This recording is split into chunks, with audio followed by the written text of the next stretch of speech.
ब्रह्मचर्य पालन से लड़कियों का आकर्षण तो मिलता है, वुमेन अट्रैक्शन तो मिलता है, लेकिन ठीक उसके साथ आपके अंदर वीर्य प्रतिधारण से, सीमेन रिटेंशन से आपकी बुद्धि का भी विकास होता है। आपके भीतर एक प्रज्ञा का जन्म होता है।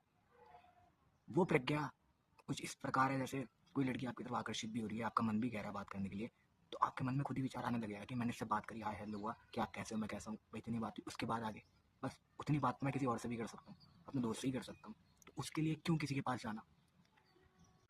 अगर मैं आकर्षित भी हो रहा हूँ तो उसके पीछे कारण क्या है? क्या मेरा कोई काम उत्तेजना का भाव तो नहीं है, या मैं किसी आकर्षण के प्रभाव में आगे सीधा बहते जा रहा हूँ? आपके भीतर एक प्रज्ञा भी आएगी और आप खुद को ब्रेक लगा पाओगे, और फिर आप उसी समय रुक के देख पाओगे इस चीज़ को कि हाँ, भीतर हार्मोन्स का कुछ खेल है। उसके प्रभाव में आके मैं बह रहा था, सामने से भी मुझे प्रतिक्रिया मिल रही है उस चीज़ पे, लेकिन आप उसी समय रुक जाओगे। क्यों? क्योंकि आपके भीतर इतना विवेक होगा कि आप उस चीज़ को जान पाओगे कि सामने वाला मेरी तरफ आकर्षित हो क्यों रहा है। वो मेरे लुक्स पे मर रहा है, जो मेरे भीतर एक ऊर्जा सतत बह रही है, उस पे उसकी तरफ वो आकर्षित हो रहा है। जब वो नहीं रहेगी तो साथ आकर्षण चला जाएगा। तो ये शायद उस चीज़ के लिए मेरी तरफ आकर्षित हो रहा है, जब वो चीज़ नहीं रहेगी तभी चला जाएगा। तो क्यों मैं साथ में के साथ रहूँ, या मैं साथ में से क्यों बात करूँ?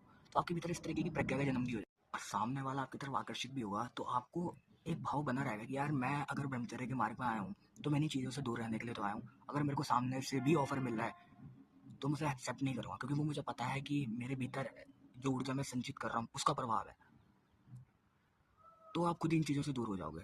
आपके भीतर बैठा अंतर्यामी आपको बता देगा कि क्या मेरे लिए सही है, क्या मेरे लिए गलत। और एक चीज़ ये भी होगी